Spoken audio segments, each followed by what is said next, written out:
Voy a empezar un poco hablando de algo que normalmente no se habla. Hablamos del hueso cuando vemos la figurita, pero no se habla de cómo se consigue para llegar a esa figurita. En primer lugar, no sabemos cómo se llaman los artistas que trabajan el hueso. No lo sabemos. Conocemos fundamentalmente los que trabajan el marfil, la eboraria. Conocemos algunos artistas que trabajan un elemento concreto, como son los que se dedican a hacer o vender, porque no sabemos a ciencia cierta, las agujas, las famosas acus, que son los acicularis. O conocemos aquellos también que por inscripción aparecen los que trabajan fundamentalmente elementos del juego, como son las tesseras lusoriae, que son los artifex artis thessaliae lusoriae.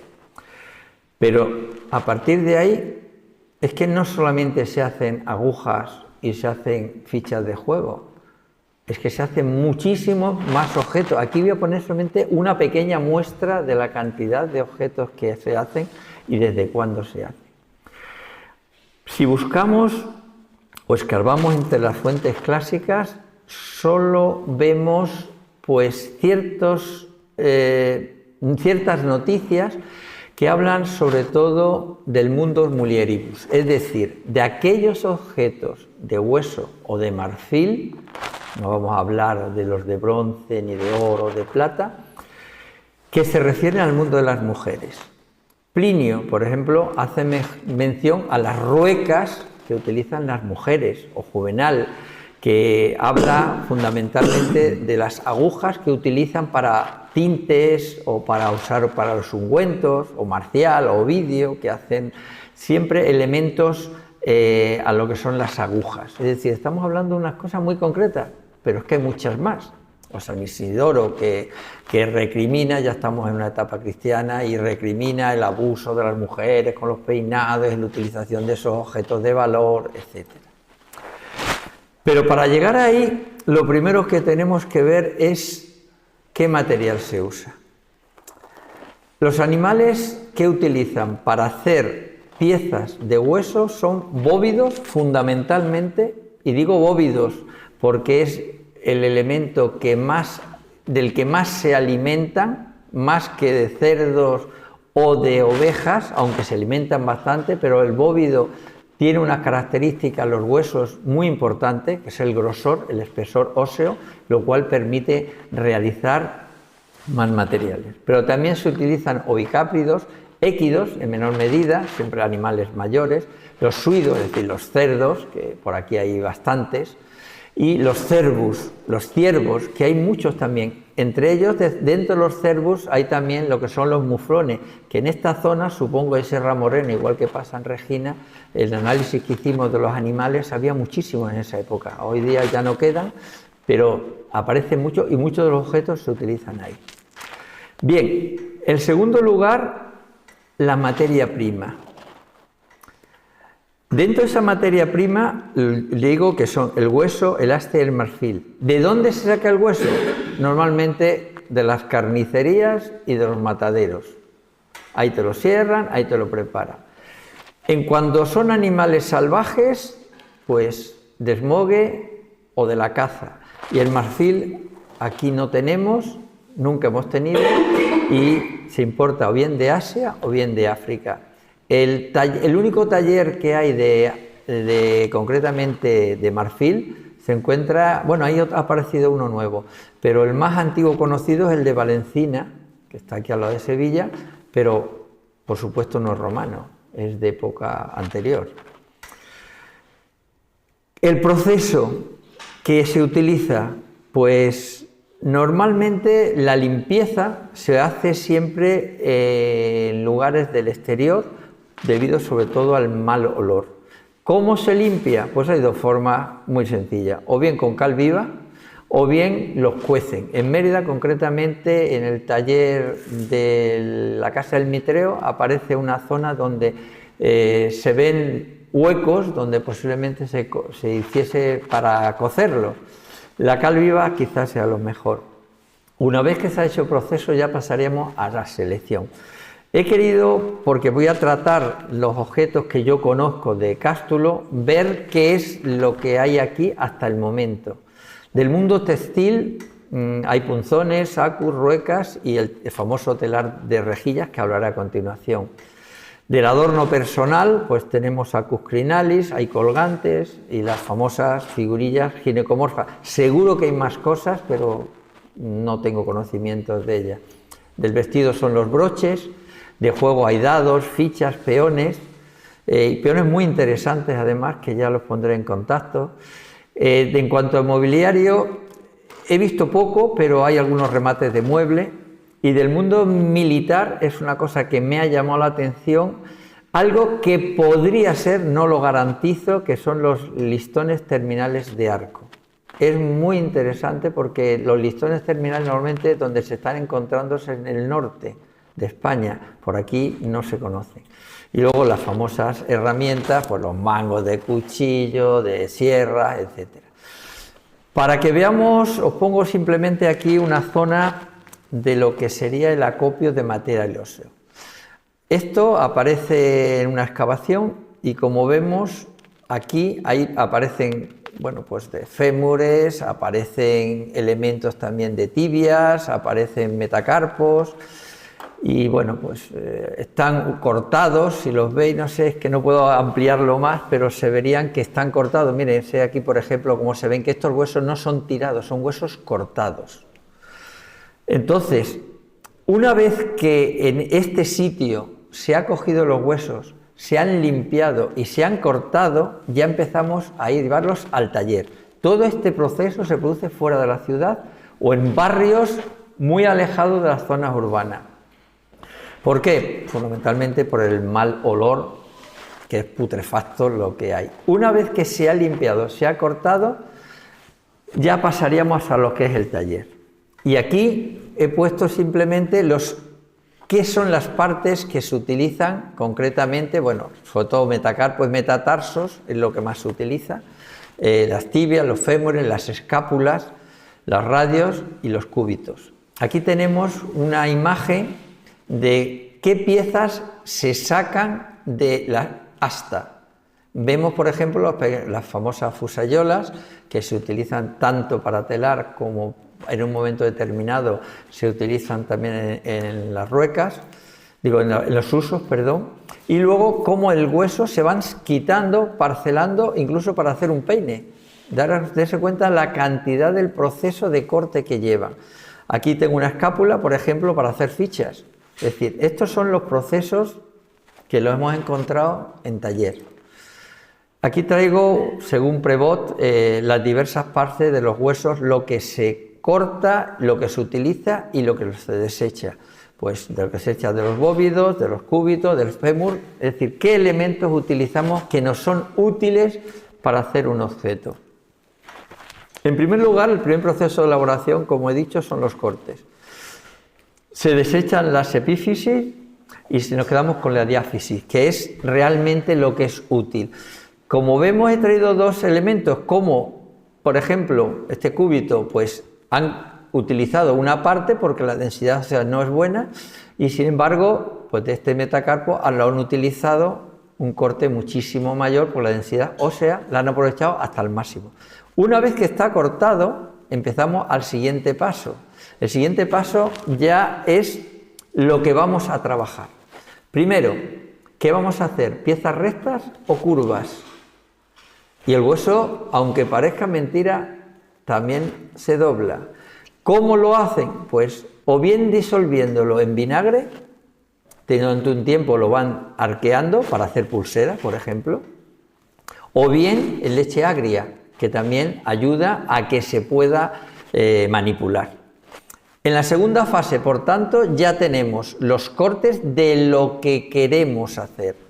No está ninguna figura hecha. Por ejemplo, esta pieza que estoy marcando podría ser perfecta para hacer una figurilla, sin ningún problema. En la segunda fase ya entramos, perdón, la tercera fase ya entramos en lo que sería la utilización de herramientas. Aquí ya tenemos unas herramientas muy precisas. ¿Qué herramientas se utilizan? Pues las típicas que encontramos en una carpintería de la época. Hoy día ya con todo eléctrico ya ha cambiado. Es decir, la sierra, el cuchillo y los tornos. El torno, aquí está el secreto de la elaboración de las piezas.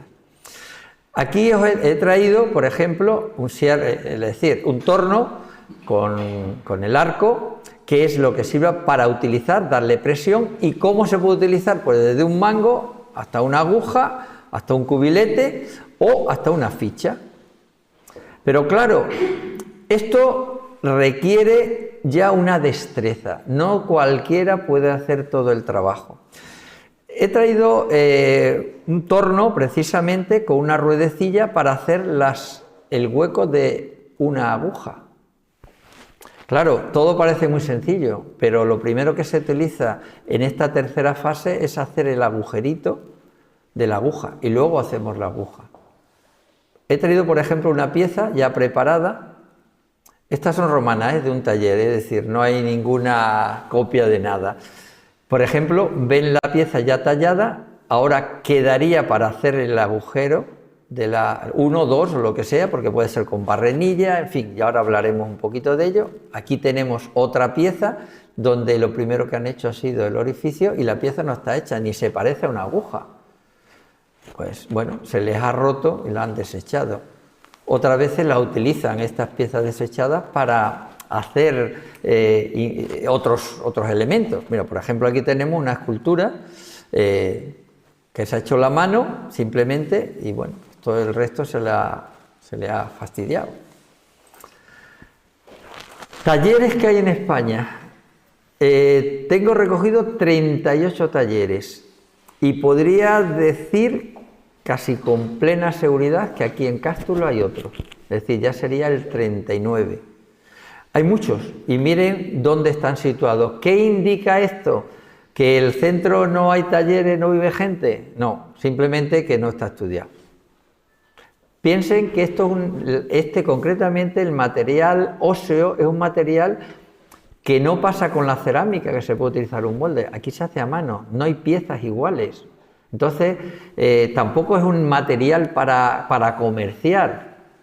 Se comercia elementos de lujo, pero la mayoría no. Por lo tanto, es muy posible que en las ciudades, incluso en algunas grandes villas, haya ciertos, entre comillas, artesanos que hacen también algunos objetos. No todos, porque eso ya requiere una especialización. Entonces, lógico es que en cada ciudad pues haya por lo menos 1, 2 o 3 talleres. Voy a empezar a hablar algo para tener una concepción un poco del material óseo, la industria textil, el mundo textil, que es el mundo más importante, dado que en aquella época la mayoría de las prendas que se utilizaban, pues se tenían que hacer. Vamos a ver esto que vemos en este grupo, son los usos, que es, aquí tenemos una hilandera, es decir, cómo se utilizaba, con las fusayolas. Estas fusayolas se colocan aquí, hay muchos modelos de uso, he traído el más esencial, este en flecha, que es un uso está solamente en Mérida y sobre todo en la zona de Siria, es decir, fijaros de dónde ha venido ese modelo. A continuación tenemos las ruecas y ojo con las ruecas porque este es un problema que yo me he encontrado al principio porque, claro, se confunden a veces con discriminales o con las grandes agujas y hay que fijarse mucho porque las ruecas tienen en la parte baja un taponcito, un pequeño botón donde se pone el hilo para luego utilizarlo. Hay muchos tipos de rueca. He traído estos porque las ruecas son bastante grandes, normalmente estas son de entre 15 y 18 centímetros, incluso de 20 centímetros. Hay ruecas de uso, yo estoy últimamente dándole muchas vueltas porque casi todas estas ruecas aparecen en necrópolis, y en tumbas de mujeres. Entonces parece como si es algo votivo, no sé, hay una cuestión ahí un poco extraña.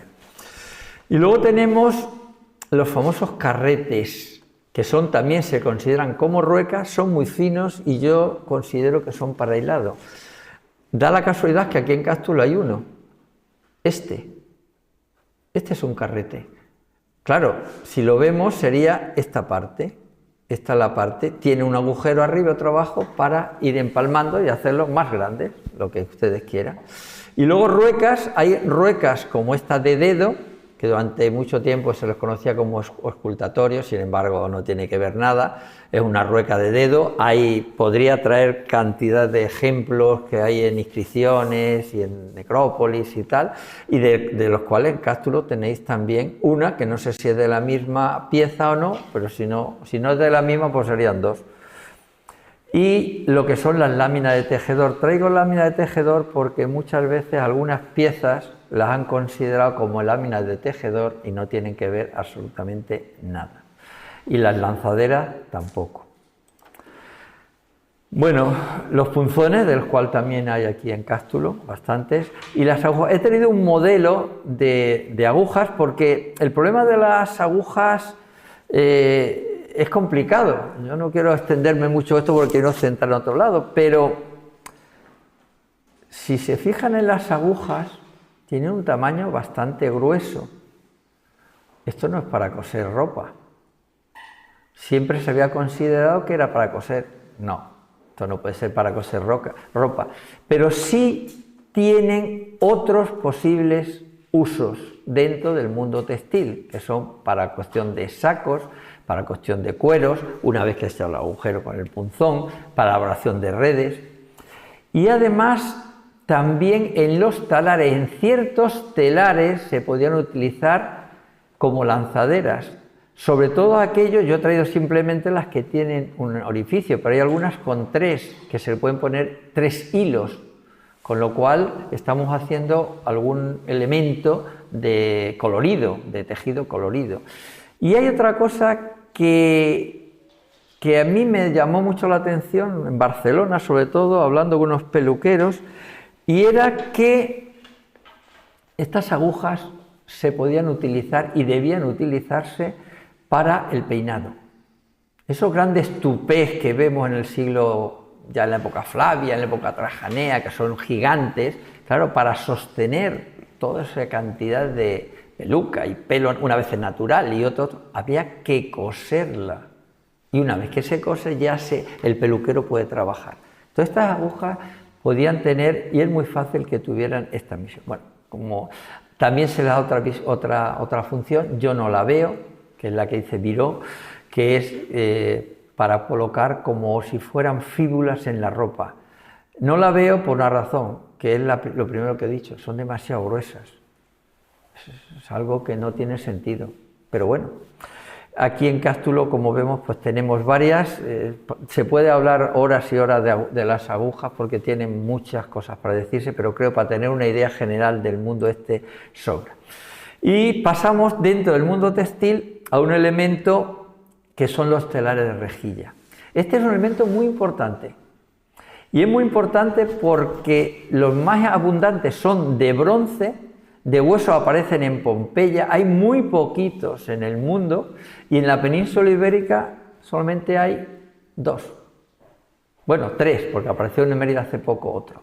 Realmente en 2 sitios, en Mérida y en Cástulo. No hay más. Normalmente las rejillas estas, aquí tenemos el de Cástulo, aquí es de 4, este está partido, debe ser mayor, porque normalmente son de 10, 11 e incluso mayores, porque este telar lo que hace es hacer como digamos esas bandas que hay, puede ser de seda, puede ser de lana, en fin, de muchos tipos. Siempre se han encontrado en ambientes urbanos y en necrópolis porque se asocian otra vez de nuevo con las ruecas y con la mujer. Es decir, estamos como dando un valor importante a la labor de mujer como la tejedora de las telas y de la vida de la ciudad. El dato que tenemos, pues lo tenemos en Pompeya, que está fechado, en hueso me refiero, están fechados en el siglo I, pero estos telares, como no aparezcan en un contexto cronológico, son complicados porque se han dado hasta prácticamente nuestros días. Por lo tanto, es complicado. Puede ser el primero, puede ser el segundo, según tengo entendido, el de Cástulo me parece que aparece en el siglo IV, V, ¿no? Quinto, más para el quinto.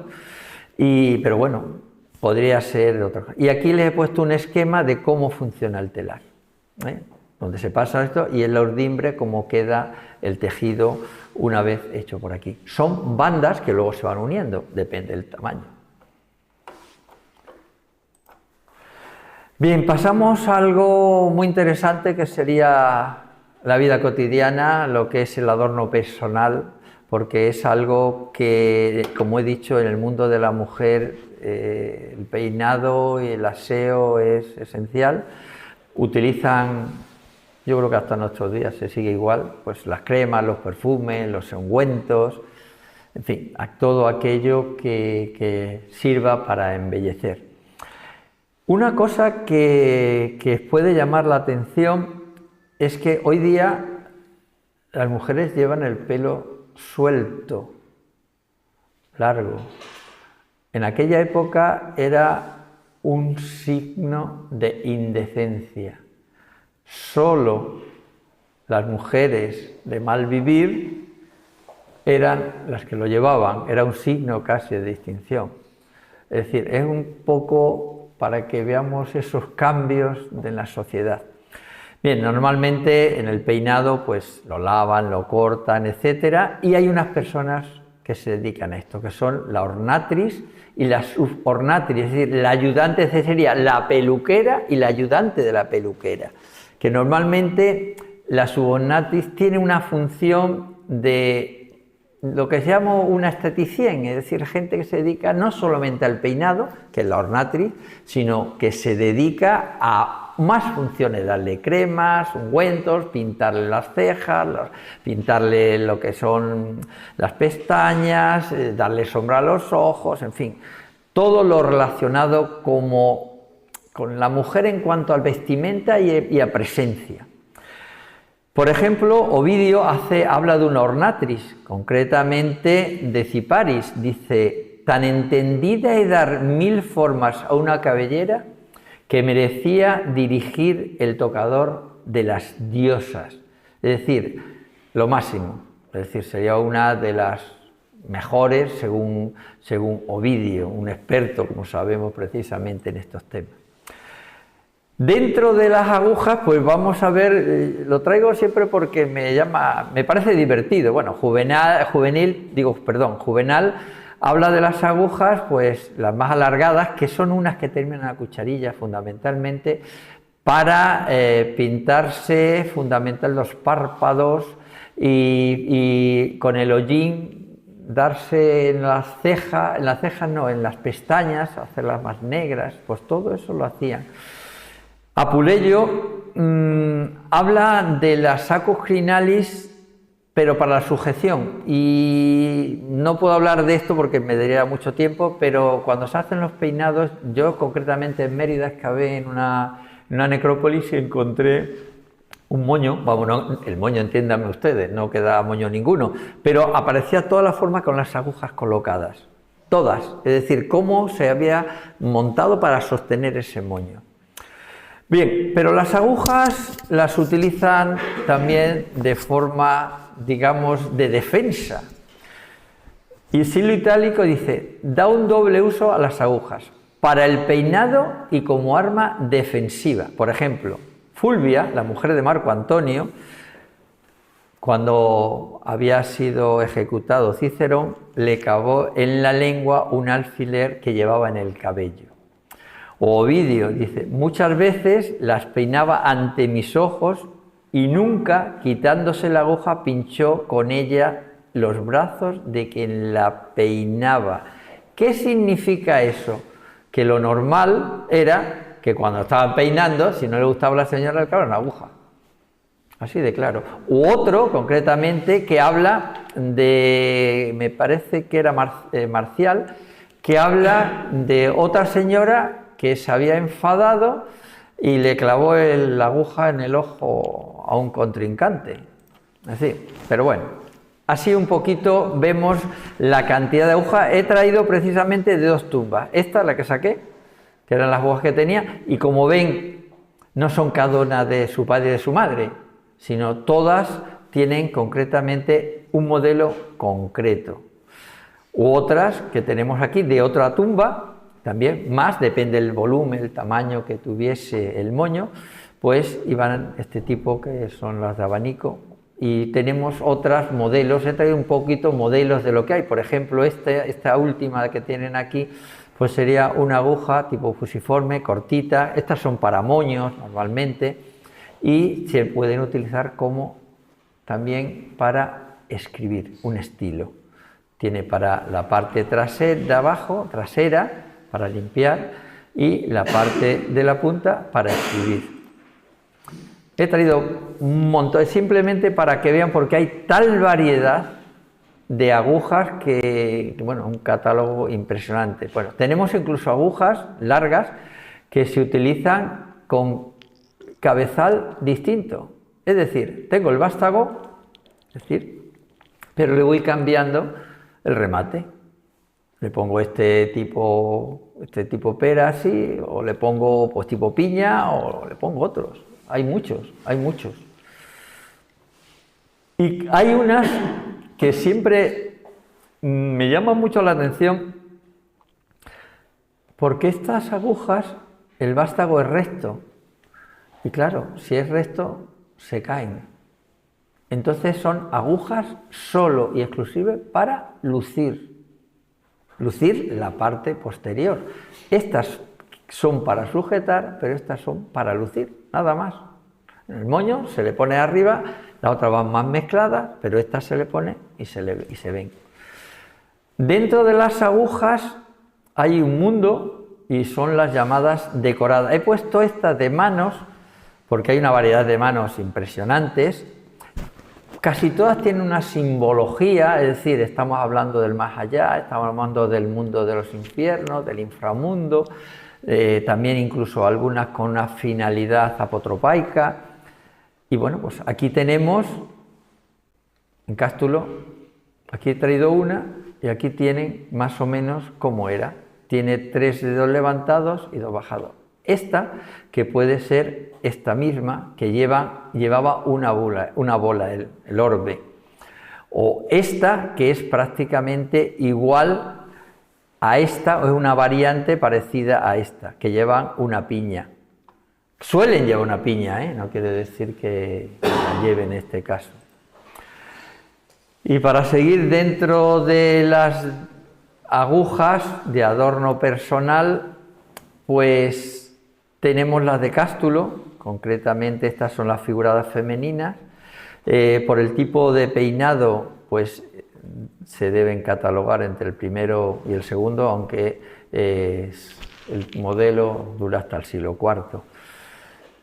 También cambian, estas agujas suelen tener los vástagos bastante largos, lo cual significa que son para ser vistas, y tenemos otras, como estas que son de vástago corto, suelen ser más tardías, ya estamos hablando del tercero, pero decíamos otro grupo, o estas que son muy características de la zona de Italia, es decir, las hay aquí, las hay en varios sitios de España, concretamente en Portugal tenemos algunas, en Mérida tenemos otras, y aquí no hay muchas, pero son agujas muy características.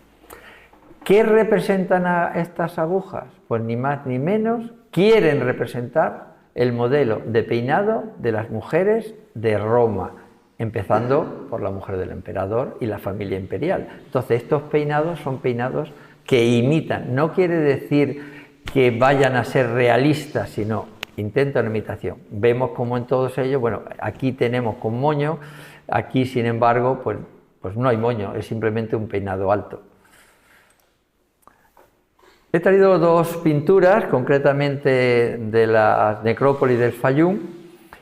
Aquí tienen las agujas, cómo están puestas, y son agujas, pues en esta no se ve exactamente cuál es, pero debe ser una figurada, una figura femenina, o esta que es también otra figurada. Como ven, son agujas muy grandes. Eso ha dado pie a muchos personajes, muchos investigadores, para decir que estas agujas podían ser los famosos discriminalis, es decir, esas piezas largas que se utilizan para separar cabellos y que a la vez tienen perfume, le echaban perfume y aparecen un poquito quemadas en la punta. Pero en las agujas largas casi todas están quemadas porque casi todas llevan precisamente perfume. Es la forma de tener el perfume concreto puesto en el pelo y que les dure. Darse cuenta que no es la colonia que utilizamos, es perfume, son esencias muchísimo más fuertes. Por eso normalmente las puntas están quemadas, pero es la forma, y algunos autores lo hablan del olor que van desprendiendo las mujeres cuando pasan por el lado, y es precisamente por estas agujas. Y estas agujas, o estas grandes agujas, los discriminalis, suelen tener dibujos, es decir, suelen tener figuras. Algunas, como por ejemplo esta, es también intercambiable. Esta es parecida a esta, es intercambiable y la hay con dibujos, con figuras, con lisas de muchos tipos. Y otra de las cuestiones que aquí también tenemos son las llamadas cucharillas de perfume. Estas cucharillas de perfume, su uso es para extraer cremas, para dar grasas, para extraer polvos de los famosos píxides o de las cajas, y también servían como elementos de embellecimiento, es decir, sobre todo para la cara. Pero me he estado fijando en varias terracotas y en la escultura que estas agujas o estas cucharillas también se utilizan en los moños como aguja para dar olor, igual que habíamos dicho con el tipo de discriminalis. Y las tenemos aquí, no se había dicho, siempre hablamos de las agujas, pero no, es que las tenemos puestas, se le ve creo perfectamente, aquí las tienen, que son las mismas que ustedes tienen aquí. Es decir, aquí, por tanto, son otro elemento más de adorno personal. He traído el famoso Harpócrates, es una foto muy mala, no tengo la buena, una pena. Es un colgante, pero le he traído, es un adorno, los colgantes típicos adornos de un collar, posiblemente por el tamaño que tiene, 1,5 centímetros es de un collar. Pero he traído otros que aparecen del mismo tamaño, aunque los tengo aquí más chiquititos y a Harpócrates le he subido de categoría, realmente son del mismo tamaño. Como por ejemplo esta ninfa, que procede de Itálica, esta jarrita que procede de Mérida, esta giga que también aparece, esta ficha de dominó que aparece de Complutum, o esta pequeña imagen que aparece en Alicante, en Lucentum, todas ellas forman parte de colgantes de collares. Harpócrates, pues como dios de procedencia egipcia, pues con el ello nos manda a callar, pues también es de aquí. Dentro de esto he querido traer, bueno, lo que son las cajas famosas, los famosos píncides o cajas, los hay decorados o lisos, pero he traído este remate por una razón, porque en Mérida aparecen en un taller y concretamente también en Palencia, en Herrera, remates de los písides. Es decir, como ven, tiene un agujerito y esto entra en el agujerito, son pequeños. Pero, ojo, dependiendo del tamaño, también se pueden utilizar para remates de muebles, es decir, donde están la bisagra, las bisagritas esas redondas que seguro que han aparecido porque aparecen en todos los lados. El remate final, es que no puedo traer tanto porque si no estaremos horas, vendría concretamente, y también se utiliza, porque lo han descubierto en Hungría concretamente, han aparecido en los remates de los libros. Los rollos de los libros también rematan así. Entonces, dependiendo del tamaño, puede ser una cosa u otra. He traído los písides por lo más cercano que tenía, podría haber traído cualquier otra cosa. Los broches son de característica o tendencia militar, pero cuando digo militar no significa que sea un elemento exclusivo de militar. Es un elemento que se emplea sobre todo en la vestimenta militar y puede ser como adorno, que es lo que parece, o también como elemento como un botón, como no sé si se acuerdan las trencas famosas antiguas, pues algo así podría emplearse. Entonces no solamente sería elemento militar, aquí aparece elemento civil, por lo más lógico es que pertenezca a la población. No quiere decir que no haya militares aquí, porque los hay, como en todos los sitios, en todas las ciudades hay una policía, llamémosle policía entre comillas, que también lleva una vestimenta militar. Podría ser, pero dado el volumen que aparece en las ciudades, casi seguro es parte de vestimenta de un sector bastante determinado. Bueno, la mayoría de los que conocemos son en bronce, pero tenemos un número muy elevado de broches en hueso. He traído algunos modelos imitativos para que los vean, que son un modelo que aparece en cualquier parte del imperio. Y luego traigo ya elementos de juego. El juego en Roma es algo muy interesante, como dice Cicerón, otium non negotium, pues el ocio, uno de los elementos que más se impuso es el juego de dados, los dados, hasta Augusto jugaba a los dados y era un apasionado de ese juego. Bueno, pues aunque la ley romana los tenía prohibidos, si ustedes ven por cualquier ciudad aparecen las famosas, los calicatres, estos jueguecitos de las damas, los juegos de las 3 en raya o las 5 en raya, que son los que más se utilizan. Y se utilizan estas fichas, que pueden ser de hueso, también las hay de vidrio, pero normalmente son de hueso, madera, cerámica, incluso seguro que han encontrado estas teseritas chiquititas en cerámica, un trozo de vasija rota y... Bueno, son fichas. Hay un modelo impresionante de fichas. He traído, pues por ejemplo, este que es de Portugal, que como ven es exactamente el mismo que aparece en Cástulo. O estas fichas, que son parecidas a estas, las hay, estas aparecen muchísimo, pero en Sevilla, en la zona de Sevilla hay un taller que produce fichas de este modelo en serie. Posiblemente esta proceda de Sevilla, del taller ese, porque es exactamente igual. Y luego, estos agujeritos que ven aquí, ¿recuerdan el torno? Estos agujeritos son del torno. Cuando los colocan en el hueso, le dan vueltas para hacer, queda la señal. No es de otra cosa. Esto es un peón, es decir, es para juego posiblemente del ludus latrunculorum, que es el juego de peones. Es muy parecido a un juego que más o menos se intuye que es parecido al ajedrez, entre el ajedrez y las damas, es de conquista, es decir, cómo un grupo asalta a otro, entonces se van moviendo con una serie de movimientos, ya digo, muy similar al ajedrez, no tiene que ver nada.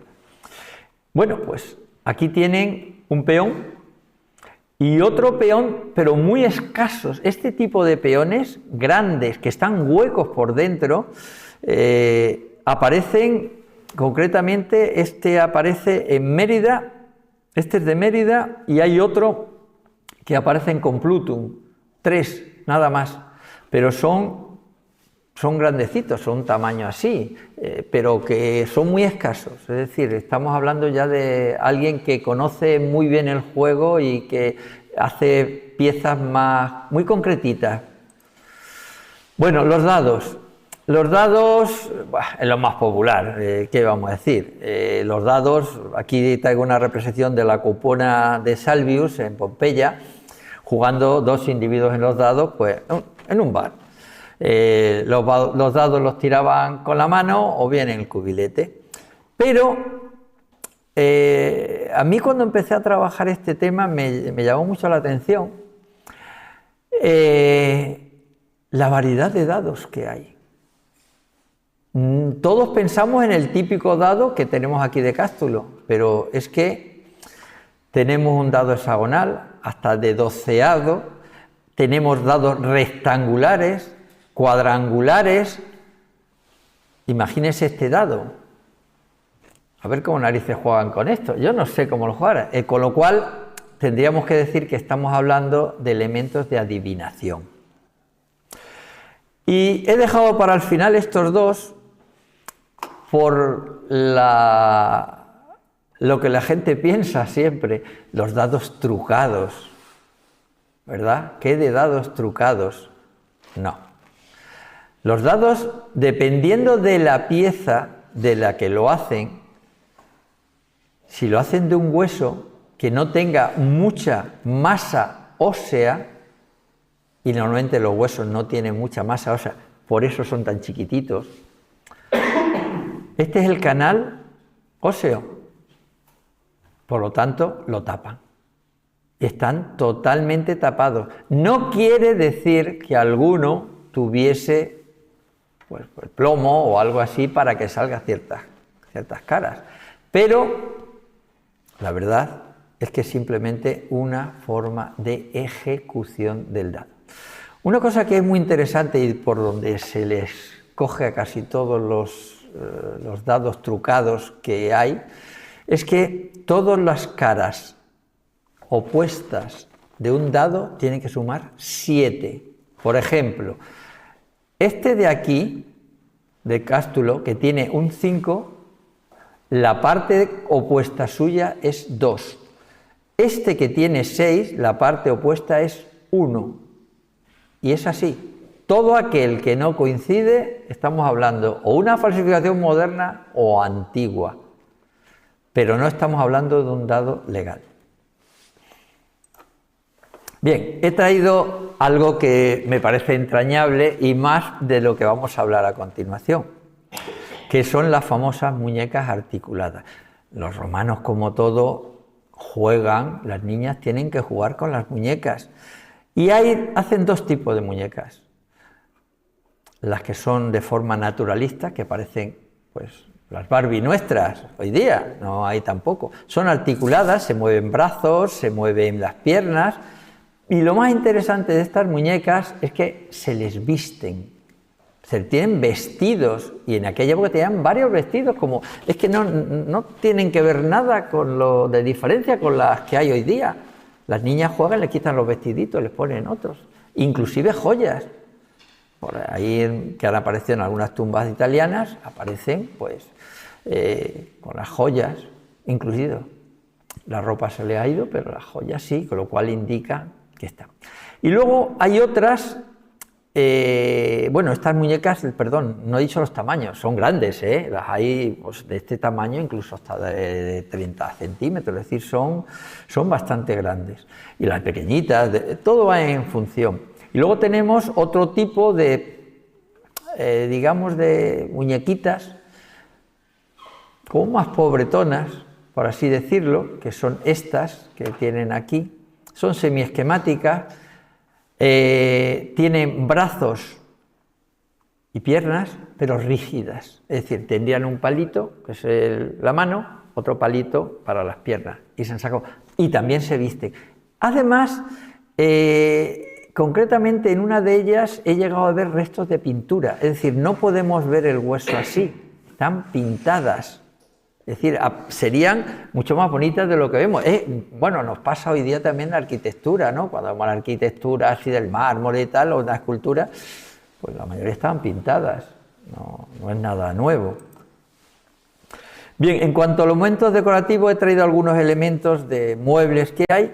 Concretamente este que aparece en Cástulo es muy pequeño, con lo cual debe ser de una cajita, porque tiene exactamente dos agujeros, uno como para unir y otro por debajo para encastrar. Entonces parece ser que podría ser de una cajita, pero realmente a ciencia cierta no lo sé.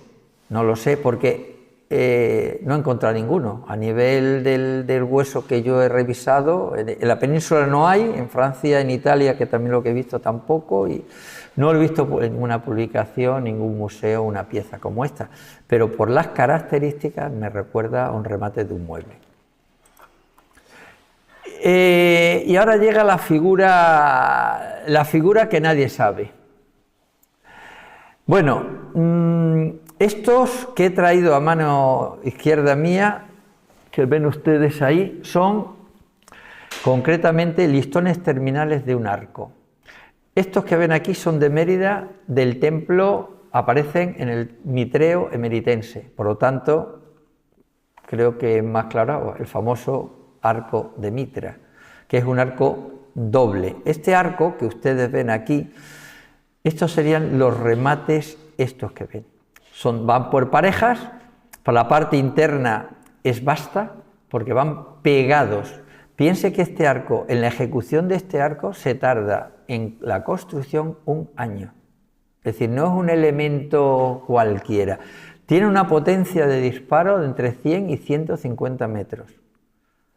Es decir, que estamos hablando ya de algo muy interesante.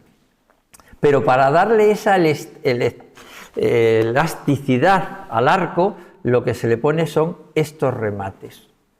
Estos remates pueden ir también en la zona central, que es lo que podría ser en este caso, porque van decorados para que no se le vaya.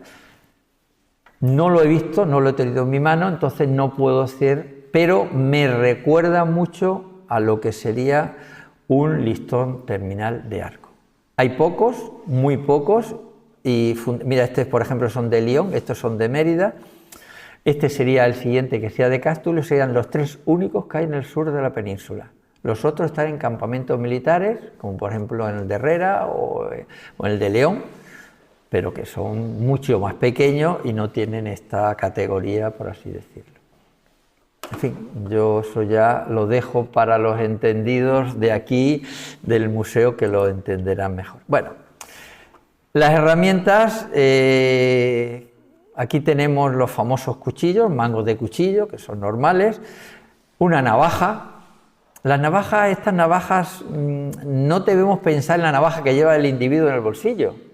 No, esto es una navaja posiblemente ritual, posiblemente simbólica, o un símbolo que se puede utilizar, pero claro, esta es un león, pero es que hay alguna que es un gladiador. Hay otras que estamos hablando de 2 gladiadores luchando. Estamos hablando de otra que es, por ejemplo, la cabeza de Mitra. Ya son elementos quizás muy concretos para valorarlo. Tenemos aquí, pues bueno, lo que es el típico mango de un cuchillo de aquí de Cástulo, pero aquí hay uno que, si no fuera por el tamaño tan pequeño, yo diría que no es un mango de una herramienta, sino sería el mango, concretamente, de lo que llamamos una sombrilla. Aparece uno que publicamos hace poco en Portugal, concretamente muy parecido, pero tiene que ser de 7-8 centímetros. No conozco de 4 o 5, que es lo que tiene este. Demasiado pequeño, pero la forma tan chica no te da para un mango de un cuchillo ni de una herramienta, porque para una herramienta, esta que aparece aquí, podría ser el vástago, precisamente la varilla central de la sombrilla. Tendría que estudiar un poquito más este mango, porque para una sombrilla es fácil llevar, 4 centímetros es lo que coges, no recoges más. No estamos hablando de un paraguas, ojo, estamos hablando de una sombrilla, que es un parasol nada más.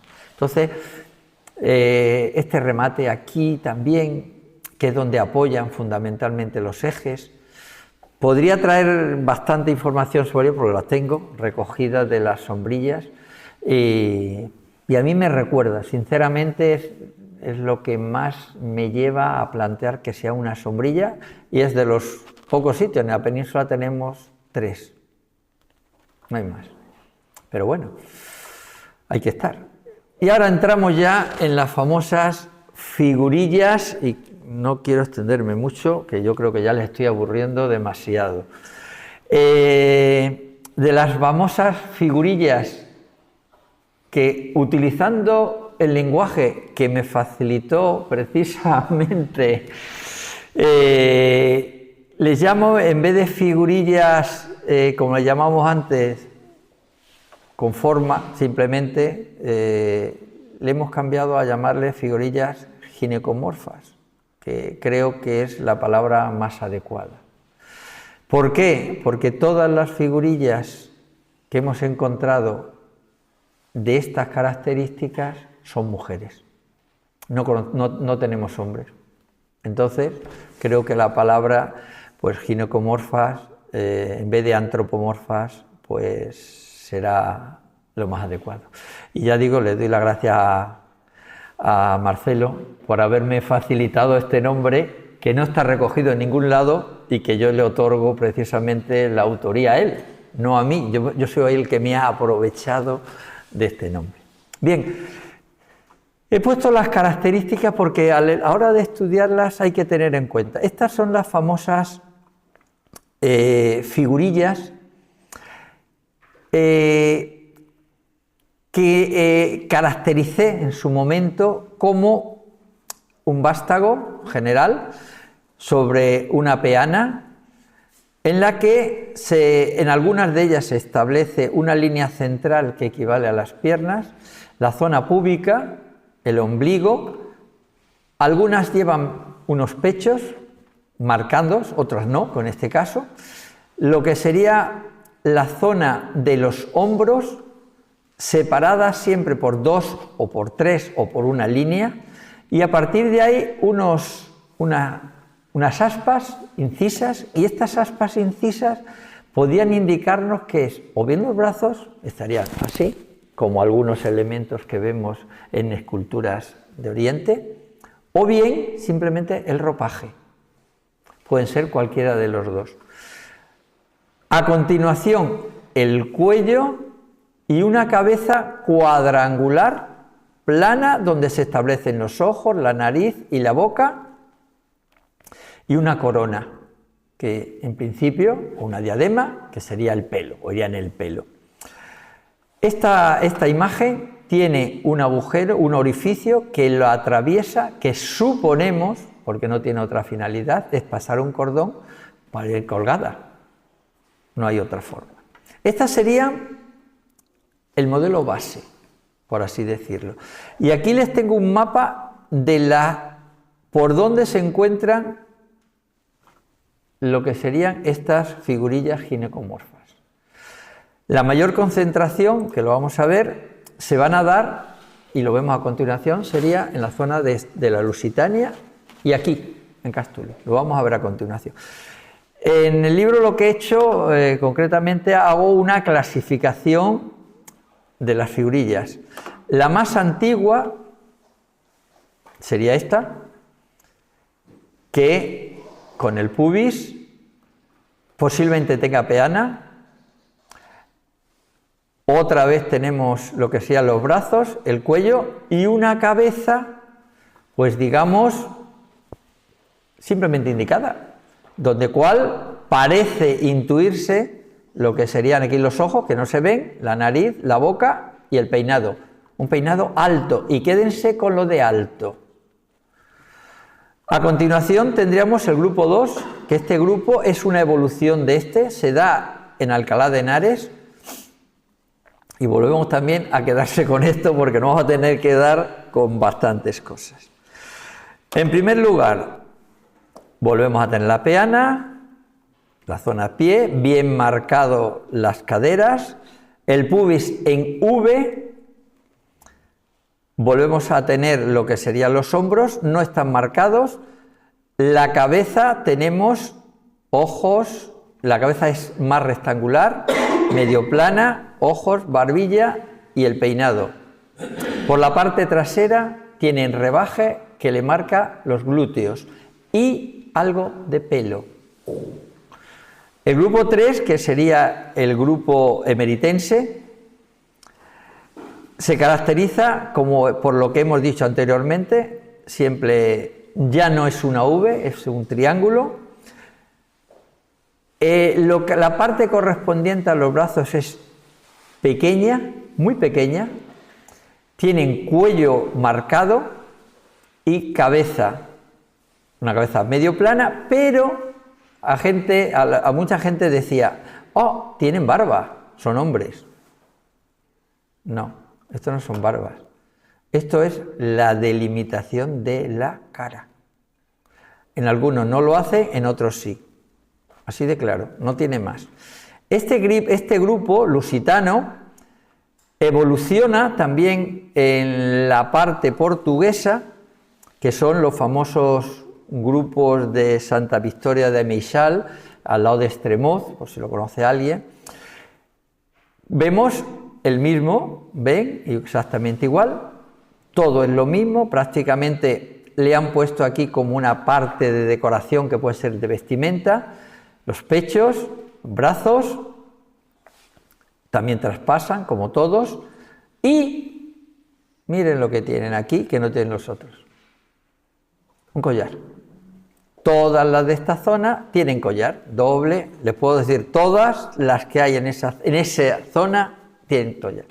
Y luego hay un grupo del cual tenemos 2 o 3, pero que son distintas, en cuanto ya los hombros son caídos, pero exactamente igual, con perforación, el ombligo, el pubis, la pieza, y aquí se conserva el color de la pintura, que es roja.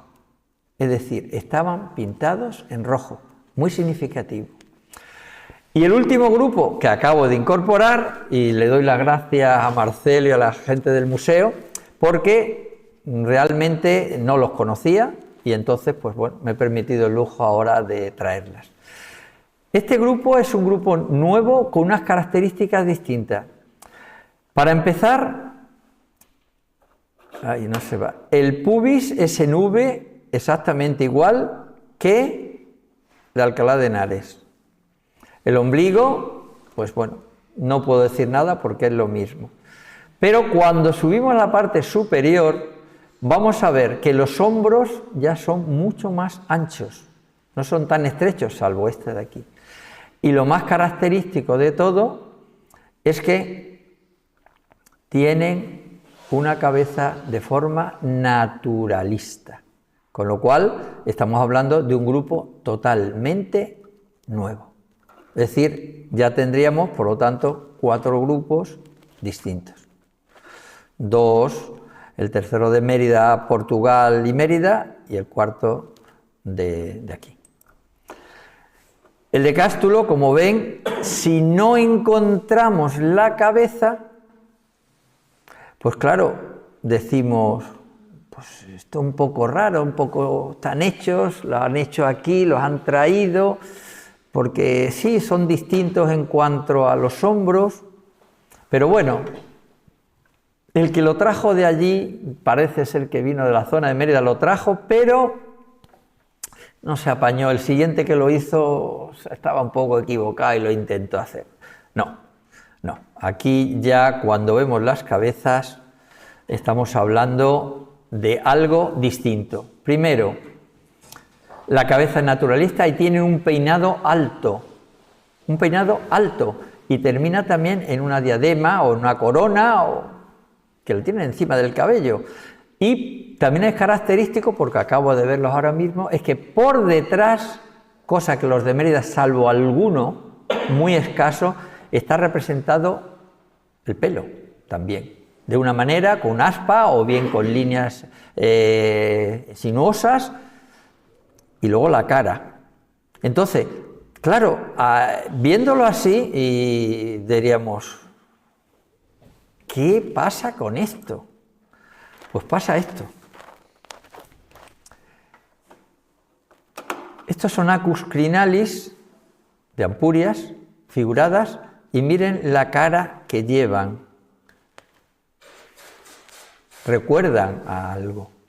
Tienen casco, tienen algún elemento, en estos son masculinos, está claro, y femeninos, hay de 2, masculino y femenino, pero en este caso son masculinos, tienen casco, pero aquí tenemos un elemento que a mí me recuerda en parte a esto, es decir, como si los han visto, el que trabaje aquí, el artesano que trabaje aquí, tiene ciertos conocimientos de estas figuras, porque viene a representar ese esquema, no es la cara tradicional.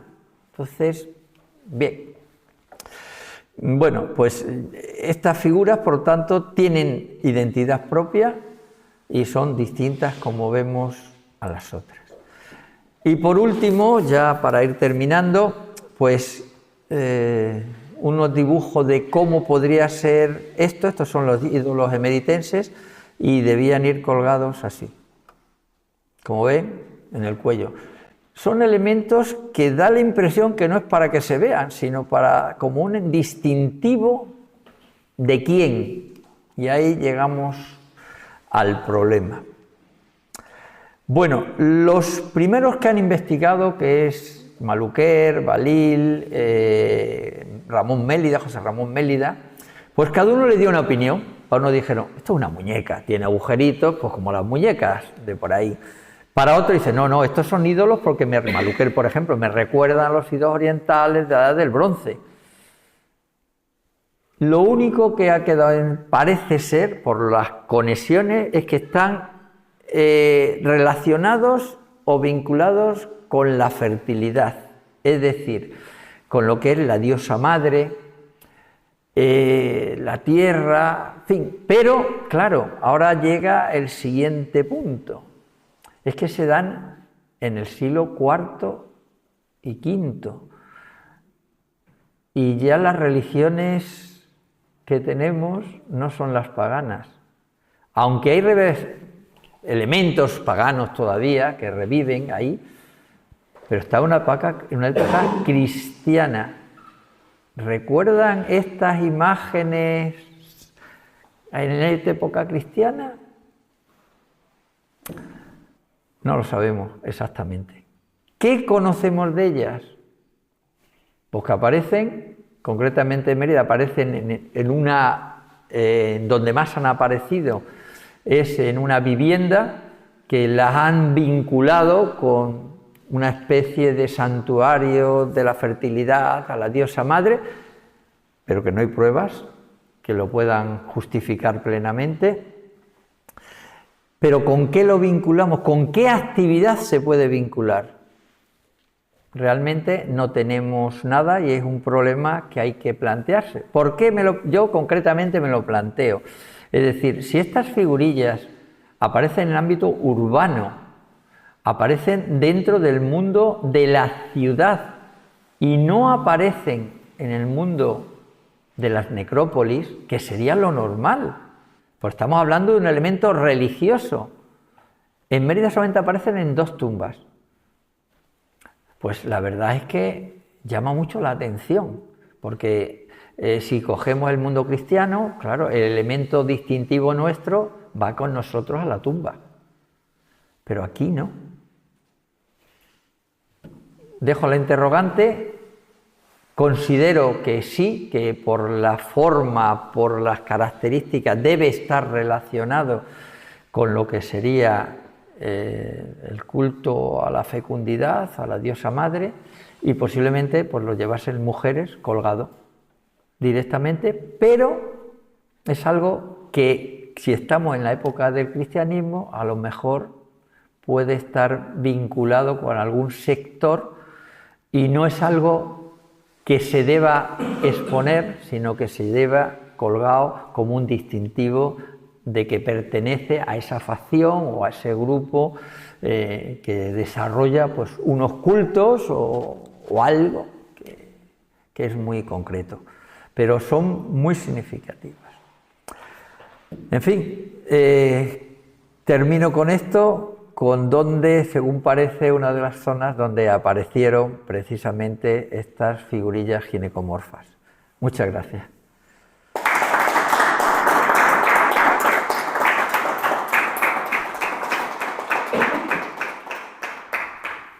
Si tienen preguntas que hacerme, las que quieran. Estoy aquí para intentar contestarlas siempre que pueda y lo sepa, que no siempre se sabe. ¿Hay alguna equivalencia en el Imperio Romano, en otros sitios, de algo parecido? De las figuras ginecomorfas, no. Solo se dan en Mérida, en Portugal y en Cástulo. Nada más. En el Imperio no existen. Por eso puede estar vinculado a la fecundidad, porque sí, en esas zonas es donde más la diosa madre tiene realmente interés. Vale, y hablando de antiguos cultos, ¿puede tener alguna representación, descender de alguna, de alguna tradición indígena? Sí, de Han la edad pasado del muchos bronce, siglos. precisamente de la edad del bronce podían proceder, pero es que estamos hablando de muchos cientos de años. Bueno, Y decir que esa tradición se haya seguido, a mí me llama la atención. Le voy a decir el porqué. ¿Cómo es posible que en esos años, durante todos esos años, no haya ningún elemento de este tipo de representación y aparezca en el siglo IV y V? Es decir, estamos hablando de 1000 años después, bueno, 1000 no, cerca de 2000 años después. ¿Cómo es posible que en 2000 años, 1000 años si quieren, 500 si quieren, aparezca? ¿Por qué? Y aparezca cuando estamos en un momento álgido del cristianismo. Siglo IV, religión oficial, Teodosio, ¿qué más le puedo decir? bueno, yo en México, en la zona maya, en la antigua zona maya, he conocido sitios donde 500 y casi 600 años después se sigue rendiendo culto a divinidades mayas, Sí. a pesar de que oficialmente es un país muy católico, ¿no? Sí, sí. Pero sigue habiendo pequeños templos en las zonas rurales, prácticamente en cada casa. Claro, por eso digo que lo más normal es que durante todos estos años hubiese núcleos donde se hubiese llevado a cabo. Claro. Es que no aparece nada, no hay ningún indicio. Y aparece de golpe otra vez. Y aparece, además, muy concreto. En el cuarto o quinto, se acabó. Luego no hay más, tampoco. Es un misterio. Un misterio, Es el sí. misterio de las figuras ginecomorfas. Efectivamente. Pero bueno, quién sabe, a lo mejor está rezado con el cristianismo y nos estamos complicando más la vida. ¿Alguna sección?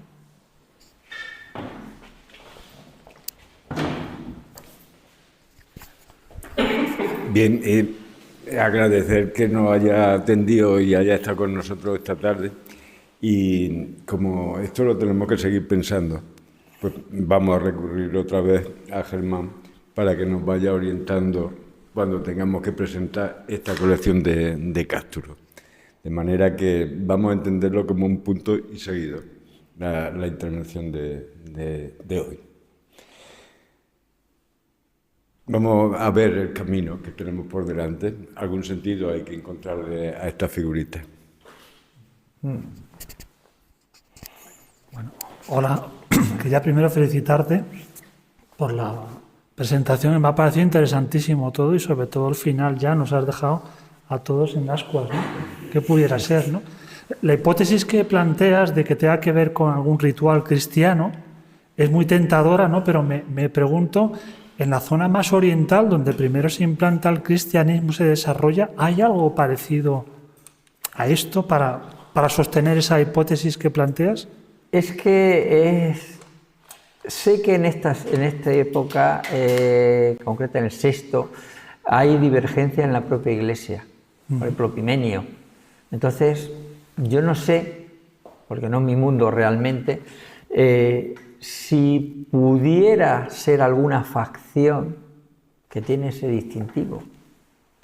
Es por eso lanzo la idea por ahí, porque estamos en la etapa álgida del cristianismo. Es decir, estamos en expansión, el imperio se ha hecho cristiano.